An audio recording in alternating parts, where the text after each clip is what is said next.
My name is Gilbert Gonzales. I'm from Reseda, California, born and raised, and I'm a custom culture artist. Which means that any car that has pinstriping, airbrushing, custom paint jobs, fabrication, that's what I do, I build. I build and paint all the crazy weird stuff for cars that a lot of people don't know how to do. I paint on anything from bowling pins to lowrider cars, lowrider bikes, hot rods, custom built baby carriages, bikes. Anything off the wall and weird that people want to change up and make custom, that's what I do. What inspired me to get into this line of work for as not career, but my lifestyle, because that's actually what it is. Being young and my mom, my dad, and things like that, we're always moving around the valley, North Hollywood, San Fernando, Pacoima, Sylmar, Reseda, Northridge, Panorama, everywhere. But Reseda has always been my nest, my home. I think as far back as I can remember, I was maybe second or third grade, and I just always liked art. I like watching people draw and just do stuff and create. I mean, even as a little kid, I never really played outside. I never really did a lot of stuff. I was always just sitting in the corner drawing quietly or writing something down or just staring at stuff. Or when you go to a carnival, you see the guy airbrushing, I was memorized. I just stand there for as long as people would let me stand there and watch him, try to ask questions. It's just something I always had in my back of my mind, in my heart, that I should be creating and making stuff, you know, whether it be painting, sculpting, welding, you know, woodwork or fiberglass. I just got into every method of art that I could get into. Anytime I seen somebody doing something new, I wanted to do that. I'd go try it. It'd really be graffiti or the pinstripe or chalk art or canvas art, mural art, or just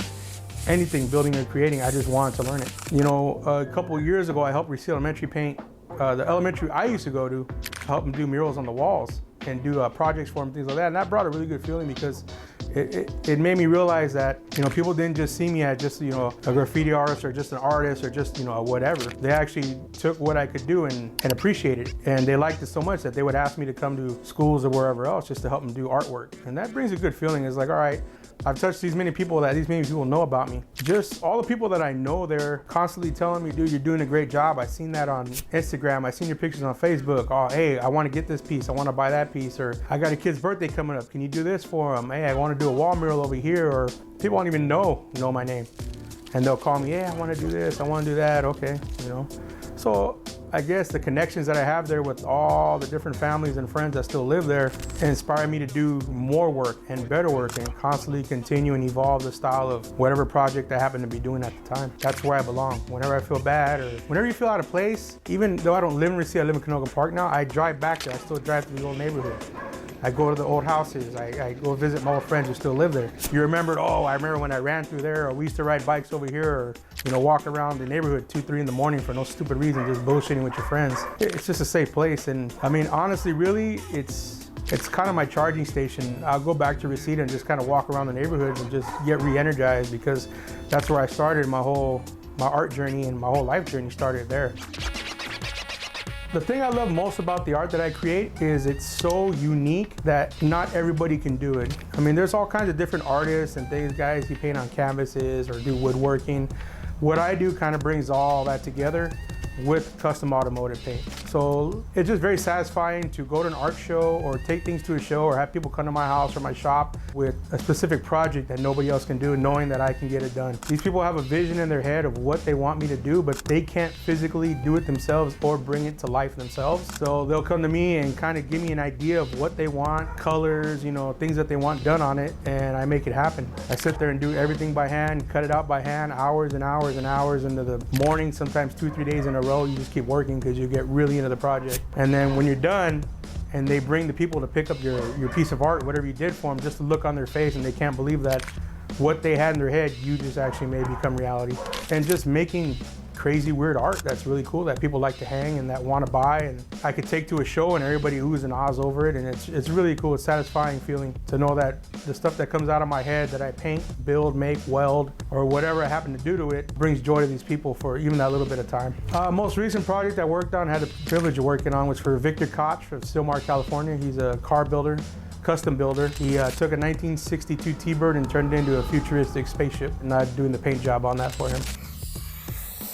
What scared me throughout my journey was not really failure, but not being taught how to do this. Not being able to go to a class and sit down and somebody show me how to do all this stuff. The big scare and the big fear Actually, there's a couple of them. The first one is not being able to do something that I want to do. The second one is getting hurt. You know, this is my livelihood and my hands right here, money makers. And I really don't do a lot of crazy stuff I used to do because I have to, you know, make art. I have to paint and use these hands to do stuff. And the one big scare I got was I got sick about 2 years ago, really sick. And I was out for about 6 months, you know, hospital, coming in and out and things. And after a while, I came outside and my whole shop, my studio was just dirty and old and dusty because I hadn't been out there for 6-7 months. And I went to pick up a paintbrush and I couldn't hold it. I forgot how to hold it. And it was really scary because I had to reteach myself how to hold the brush, how to hold the airbrush and steady my hand and regain my confidence back. And I was still sick when I went back into it, but I had to get back into it. And after about 3 or 4 months of just every day for hours and hours to try to get back up to where I was before I got sick. But whenever I feel like I can't do something or figure something out, I always remember the resourcefulness of my tata. You know, if you knew Crescencio Ramirez, you know what I'm talking about. But if you don't, ask somebody. There's hundreds of people who will be glad to tell you about him. Everybody calls him Tata. I got a name tattooed on my leg with some pistons for a reason. Is very resourceful man. If he didn't have the right parts to fix something, he would still fix it with no matter whatever he had. He would MacGyver everything. And the reason why I mention this, because when the civil rights leader Cesar Chavez died, and they had his funeral in Delano, California, myself, my mom, my grandmother, and my tata, my nana, my tata, we went in his old Ford Falcon. And we drove up there, we did the whole funeral, the march. We were up there for 2 days, I believe it was. And we marched his whole funeral service and we helped out. And because my grandparents and my mom were all in the civil rights movement for farm workers and the UFCW and things like that. Well, we're coming home and we're coming up the Grapevine. Anybody who's ever gone or, you know, from Bakersfield to, to San Fernando and going up the Grapevine, it's a steep hill. And a freeze plug blew out of the bottom of the motor of the car. And if you don't know what a freeze plug is, it's a plug that holds water in your motor, and when your car is freezing or in cold weather, they pop out so the water drains so you don't blow your motor up. Well, one blew out coming up the Grapevine. All the water came out of the car and we're overheated. So he pulls over and my grandma's getting upset. She doesn't know what to do. My mom's like, oh man, we're stuck here in the middle of nowhere. And my thought, he goes, nah, he goes, don't worry about it. So he goes in the trunk, opens the trunk up. He tells me, hey, he goes, walk around the floor right here. He goes, look for these little silver metal pieces about this big. I'm like, all right, so I go and walk around, look around. I find a couple, I bring them back to him. He's going through them. He goes, oh yeah, he goes, I'll use this one. So he goes over to the guardrail and he gets his hammer and he chips off a bunch of little pieces of wood. And he tells me, come here. He goes, watch this. He goes, this is what's gonna fix the car. And I go, what do you use the wood for? He goes, well, it's too small, so I'm gonna pound the wood in all the way around it.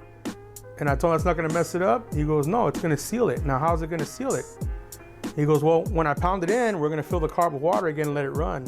When it gets hot, the wood that's around the metal is gonna expand and it's gonna stop the leak. And he goes, and we'll be able to drive or at least get to a gas station where we can really fix it.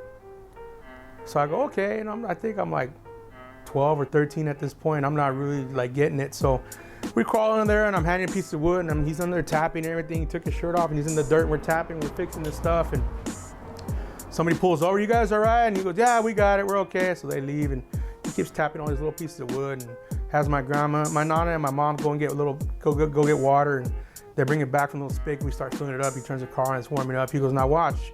We lay back down, and it's just pouring water out. And after about 2 or 3 minutes, the motor starts heating up and the leak becomes less and less and less till it completely stops. I was amazed. I was like, this dude just fixed this steel motor with wood.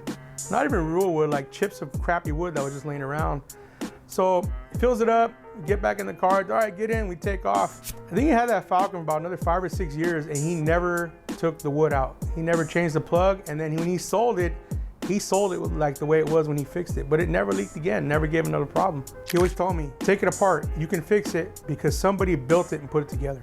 Take your time, look at it, study it, go find a book on it. If you're not sure, read about it. He goes, you can learn anything in this world. You can learn how to do anything. You just have to read and want to do it. And that stuck with me. And it's actually kept me going through a lot of hard projects and things that I tried to do that I thought I was going to fail at. And in the back of my mind, it was like, nope, just sit there, study it, read it, take it apart. Somebody put it together. I can take it apart and put it back together. And that's basically what I do. If I can't figure it out, I just study it and figure it out and take my time, walk away and come back, and then I got it and do it. It's because of that man that I'm able to do a lot of the stuff that I do today. So I can say to that one man, I'm very grateful for all the life lessons and little tidbits of things here and there and not letting me quit. And yeah, he yelled at me a lot, but he wasn't yelling in a mean way. He was yelling at me because I don't know if he could see it in me or what, but he could see the potential, I guess, that I had to do things. And he would just, in his own way, encourage me to do it. Something broke on my bike, he would give me the tools here.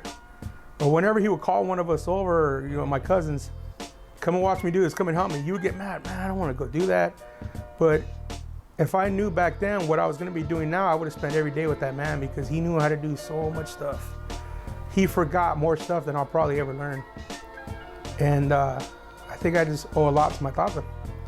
Because without him, I don't think I would ever have the mindset that I have to do the things that I do. Just from that man showing me that one day on the side of the road that you could fix something without having the actual stuff there, and just to have the drive and the gumption and determination that, you know what, I'm gonna do it.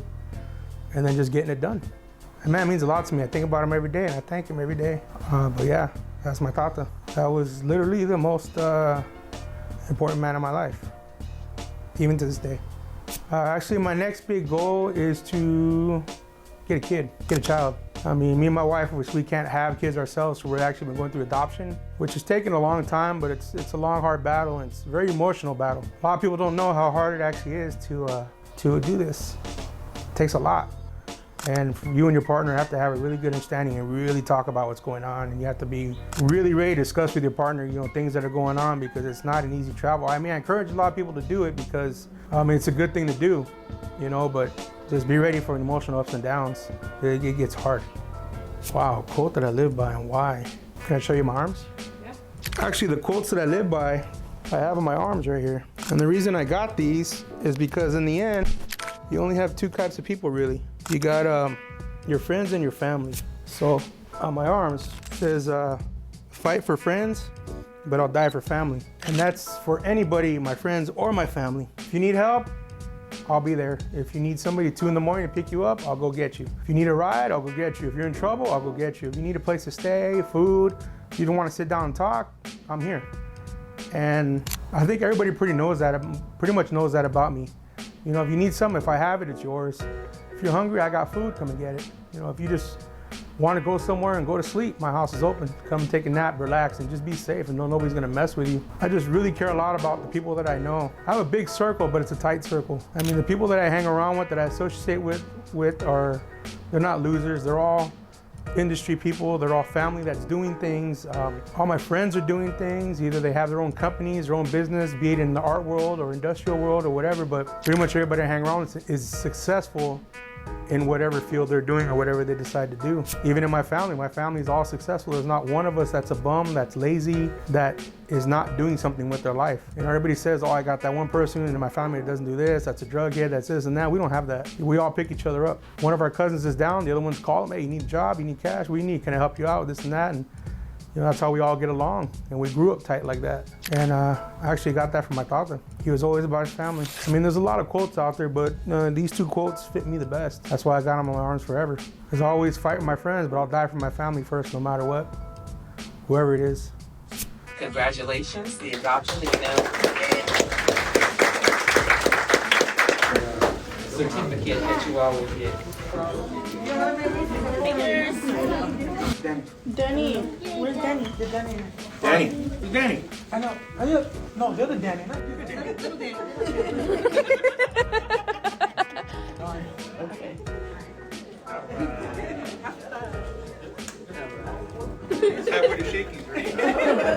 Hey, Danny was coming in. That's right, Jesse. Okay, guys, 3, 1, 2, 3. Beautiful. Thank you so much. Thank you, Your Honor. Congratulations, you guys. Congratulations. Good job. It's a wrap. Say peace. Peace. Peace out, Rose. Thank you. My family, party together, stay together, live together, help each other. This is what I love. This is my life.